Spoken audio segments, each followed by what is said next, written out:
So it's always been fascinating to me about how one mechanical aspect of the swing can have such a profound influence on another part in the sequence or the chain, and also how when you fix one part of the chain or one mechanical aspect of your swing, how it can have such a profound effect on another part further on down the chain or the sequence.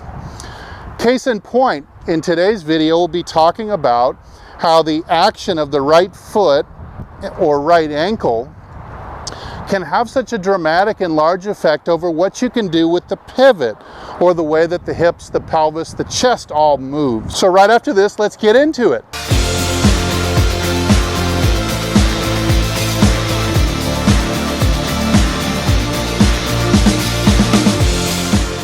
Hey, this is Steve with HitItLonger.com. I'm on a journey to hit it longer and straighter off the tee.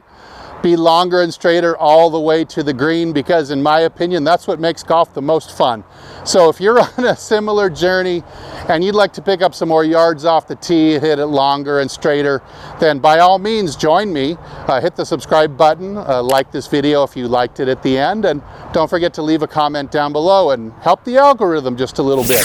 Okay, so let's talk about a couple different ways, a couple different more inefficient actions, I believe, of the right foot and ankle that can have such a huge dramatic effect on the way we pivot our hips. So I brought the chair in here, and we're going to look at a couple of those ways. Then we're going to look at a really great drill that I recommend you do if you have any of these issues, that will help get your right foot or your rear foot going in the right direction, and that should actually free up your pivot to start doing a lot of the things that maybe you've been working on all this time, but they've been elusive to you. Okay, one action that people will make with the right foot, they'll get the club back, and then the first thing they will do is plantar flex the right foot and lift the heel, so this way, but the thigh is going straight out, perpendicular to the target, and the heel is lifting, so there's not any kind of in or out to the foot or the ankle and the knee at all towards the target or away from the target. It's just simply perpendicular, something like this. And the way that can affect the pivot, you'll see, is by driving. It tends to drive the pelvis and push it towards the ball as I move down to the target and shift my weight, giving me kind of a 10 o'clock vector. 12 o'clock is the ball, 9 o'clock is the target. Moving the foot this way, it becomes very hard to keep the butt back and keep the chest turning. What's more likely to happen is you go into this early extension move here. I see this a lot with my students, and it's very, very difficult to correct what the pivot's doing without correcting the foot at the same time. Okay, now from the face-on angle, we can look at another inefficient motion, less than desired motion of the right ankle, and that is when the right foot, when the heel spins counterclockwise around the big toe, like this. So something like that. I've actually seen guys on tour make a move kind of like this. Spins around, and then it comes up on the toe this way. The problem with this action is the way that it throws the right shoulder and the right hip over the top, and it's going to cause you to come down and across more. So watch what happens here. If I've gotten wound up and I'm in good shape here, let's say, and I'm going to make this counterclockwise. You see how it throws the right hip and shoulder out over the top.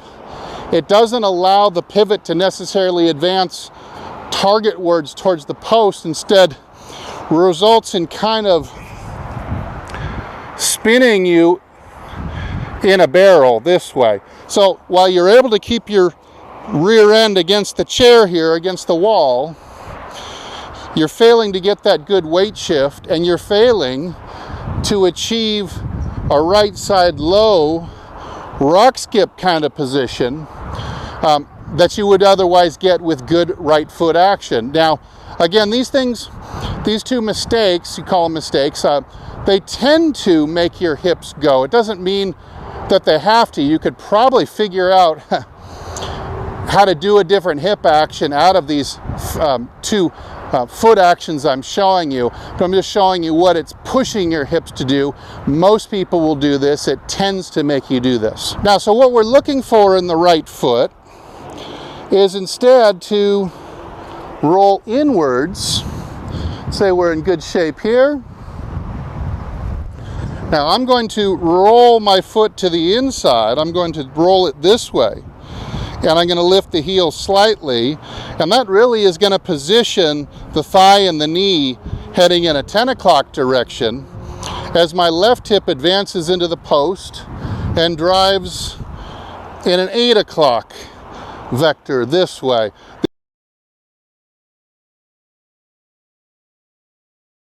This puts me in that rock skip position that I'm looking for halfway down. That's really going to affect my distance and accuracy as my pivot is moving in the correct direction, my weight shift moving in the correct direction, my torso is turning in the right axis. It's really going to set me up to deliver a heavy blow with the hands at the bottom without worrying about the direction the ball is going to be headed in. This is the point in the swing here in Hogan's 5 lessons that he talks about wanting to have 3 right hands. So I put a picture of him in a similar position coming into impact up here on the screen. You'll see the right foot is very similar to what I'm showing to you, and we'd really like to forego the other two and work on more of this. And what most people struggle with is the inside part of it. So we're talking about practicing more of the ankles moving in like this. This is something that my teacher, Mike Austin, used to have us do. It's also something that Jack Nicklaus really worked on, was the in-roll of both feet. So you've got a couple pretty good golfers who are telling you what to do all this time with their pictures and their videos, and maybe you just didn't pick it up just yet. So again, I'm going to be rolling to the inside of this foot, lifting the heel and making sure that the heel is slightly more targetward than the toe. In other words, my heel is going from 6 to maybe 630. This allows me to really open up the chest, post up the hip. Actually, I'm lifting the chair, so I'm getting my pelvis to go a bit back into the wall. That's really going to brace me with my weight in my left heel. It's going to create a great amount of potential for power. All right, so where would any instruction be if I didn't give you a real simple drill where you could practice this? In this case, I'm going to set this range basket down behind my right foot here, and I really want it up against the back half, kind of back towards my heel. Now you'll see, if you do the right action, you'll see how your foot moves in regards to this basket. I'll just hit a couple of pitch shots out there.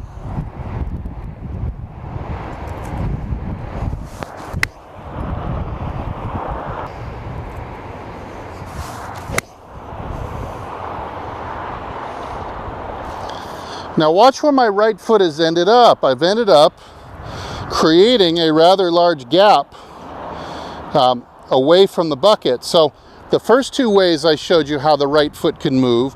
Well, number one, you see what would happen if you have the bucket tight enough in and it's right up against the side of your foreleg. If you just plantar flexed only, you see, you're going to oscillate the bucket. You're going to make contact with it, and you're going to feel it off the side of your leg. The second way will be even worse. If your heel tries to revolve counterclockwise around the big toe, you're just going to knock it over outright. And then you'll hit the shot, you'll look up, and you realize that you must have made that move. So again, I'll show you in kind of in slow-mo here. Say we're in good shape at the top. If my foot will break in, it will actually create a gap. I've now enlarged this gap between the ankle and the foot all the way down and created this space so I would finish up without knocking the bucket over, without even making contact with it, and actually enlarging the space. Let me try one more. So I'm going to get my leg right up against that.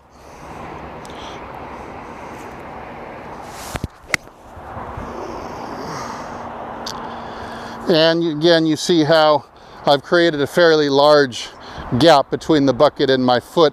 In my case, I actually get posting up so completely on my left foot that I tend to do a little bit of a foot drag, kind of a weightless foot drag. I don't really think about it that much. It's in the process of shifting. Just a little bit of one like that. Now, I wouldn't overdo that, and you don't have to do that at all, but you definitely want to make sure that if your footwork is right, you'll move away from the range basket. All right, let's have a look at one of these swings in slow-mo a couple times. See if we can really pick it apart and see if my foot was doing what I said I wanted it to.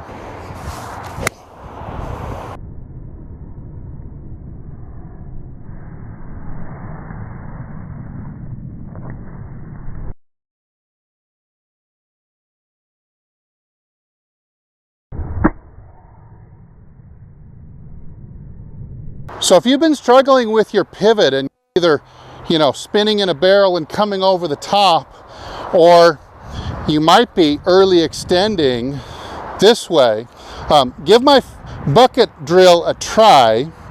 Let me know how it works. Come back to this video again once you've tried it and give us an update on what it did for you. Hopefully it'll get you dropping your pivot into the right position, and you're going to make some improvements in distance and accuracy because of that.